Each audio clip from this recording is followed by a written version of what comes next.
उपस्थित माझ्या मित्रमैत्रिणींनो, आजचा माझा वक्तव्याचा विषय आहे देशभक्ती. देशभक्ती हे नाव आठवले की आपल्याला भगतसिंग, राजगुरू, सुखदेव, स्वातंत्र्यवीर सावरकर असे अनेक लोकांची नावे आठवतात. खरोखरच या लोकांनी आपल्या देशासाठी केवढे मोठे बलिदान दिले आहे.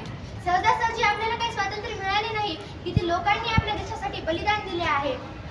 बुझे होंगे जिस आंगन के चिराग, बुझे होंगे जिस आंगन के चिराग, उस आंगन की दीवारें भी रोई होंगी. बुझे होंगे जिस आंगन के चिराग, उस आंगन की दीवारें भी रोई होंगी.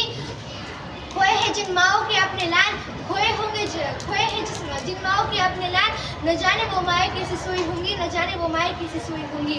देशभक्ती हे केवळ सीमेवर जाऊन लढण्याने सिद्ध होत नसते. देशभक्ती हे केवळ सीमेवर जाऊन लढण्याने सिद्ध होत नसते, तर आपण देशाच्या आत राहून देशभक्ती सिद्ध करू शकतो. मुळात देशभक्ती ही दाखवण्यासाठी नसतेच. मुळात ही देशभक्ती दाखवण्यासाठी नसतेच, तर खरोखर आपल्या मनामध्ये देशभक्ती असायला पाहिजे. हीच खरी देशभक्ती होय. तीन रंगी झेंडा आमचा तिरंगा, तीन रंगी झेंडा आमचा तिरंगा, केशरी, पांढरा आणि हिरवा, केशरी, पांढरा आणि हिरवा. नभी फडकत गातो, नभी फडकत गातो, नित्य पराक्रमाची गाथा, नित्य पराक्रमाची गाथा. मी भारताची एक सर्वसाधारण नागरिक आहे, पण मला माझ्या देशावर प्रेम आहे. कारण की भारत भूमी ही केवळ भूमी नाही, तर ती आपली सर्वांची माता आहे. आपण तिच्यावर प्रेम करतो, आपली माया आहे तिच्यावर. देशभक्ती ही केवळ 15 ऑगस्ट आणि 26 जानेवारीला झेंडा फडकून सिद्ध होत नसते, तर देशभक्ती जीवनशैली आहे. आपण तिला दररोज राखलं पाहिजे. देशभक्ती ही आपण शेजाऱ्यांना मदत करून, आपल्या शहराला स्वच्छ ठेवून आणि देशाच्या नियमाचे पालन करून सिद्ध करू शकतो. ही खरी देशभक्ती आहे.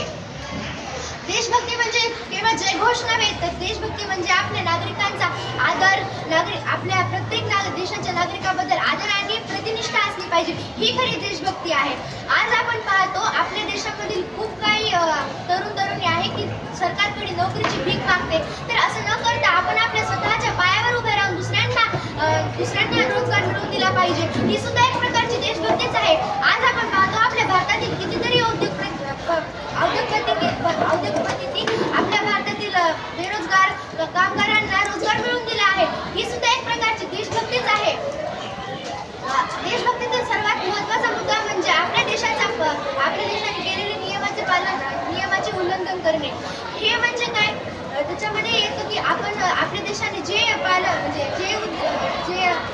जे नियम केले त्याचं आपण उल्लंघन नाही केलं पाहिजे. जसं की बालविवाह, भ्रूण हत्या, भ्रष्टाचार हे आपण केलंही नाही पाहिजे आणि आपल्या जवळील आसपासच्या लोकांना करूही न दिलं पाहिजे. आता बघा काही लोक कसे असतात की जे म्हणतात India is my country, all India is my brothers and sisters and I love my country. एकीकडे असं म्हणतात की माझ्या देशावर प्रेम आहे, दुसरीकडे देशद्रोहीपणा करतात. अशा लोकांना एकच निवेदन आहे, सर्व बंद करून आपलं जीवन सुरळीत करावं, देशभक्ती करावी. एवढंच म्हणून